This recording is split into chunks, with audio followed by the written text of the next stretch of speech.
During the reign of Emperor Han Wudi, about 2,100 years ago, Lingzhi herbs were found growing all over the palace. Officials attributed this unusual sight to the merits and virtues of the emperor. It is said that his merits and virtues had touched heaven and earth to grant the growth of Lingzhi in the palace grounds. It was seen as a symbol of prosperity and peace for the nation and longevity for the emperor. During that time, Emperor Han was so elated that he ordered his subjects to offer Lingzhi as an annual item of tribute. The emperor was said to be favored by heaven and ruled China for 51 years. He adopted the suggestions of Dong Jingshu, a civil official, to reject the thoughts of other schools and uphold those of the Confucius school.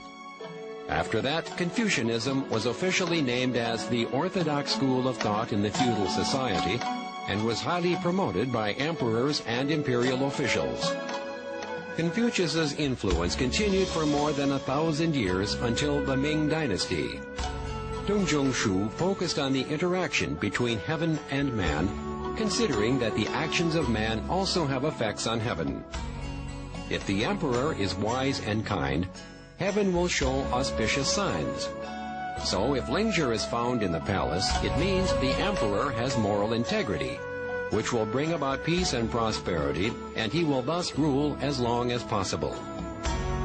Lingzhi, therefore, has been known as an auspicious herb and claimed by the ruling class for having a mysterious supernatural power. After the Han, Sung, Yuan, and Ming dynasties, it became a practice of the common folk to offer Lingzhi to the palace. Civil and military officials, as well as peasants and laymen, were all looking for Lingzhi in the deep mountains and forests, just to offer it to the emperor in order to win his favor. As such, Lingzhi became a holy symbol for smooth sailing and prosperity, which has influenced auspicious affairs for over 2,000 years.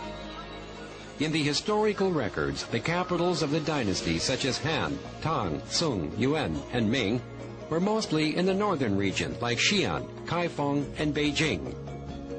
The northern environment was not conducive for the growth of Lingzhi. Thus, if Lingzhi were to be found growing in the palace, the climate of the capital must have been warm and humid enough. If the climate were warm and humid, it would definitely bring joy to the peasants, who relied on nature for a good harvest. This was how Lingzhi became the auspicious sign from heaven to mankind. After the ruling of the Emperor Han Wudi, Taoism renewed the legend of Lingzhi. Taoism focuses more on life and promotes immortality.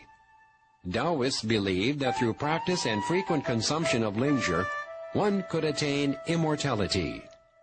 Lingzhi holds a significant position among the many herbs taken by the followers of Taoism.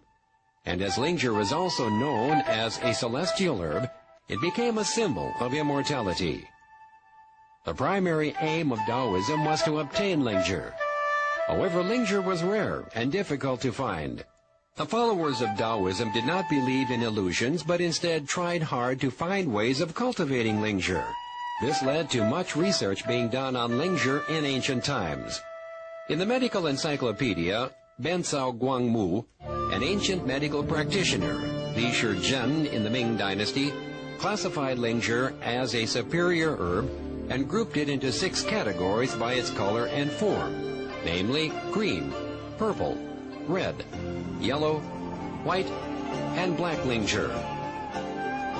According to the records, all 6 types of Lingzhi have their own purposes and effects, and continuous consumption made the body light and young, lengthening life.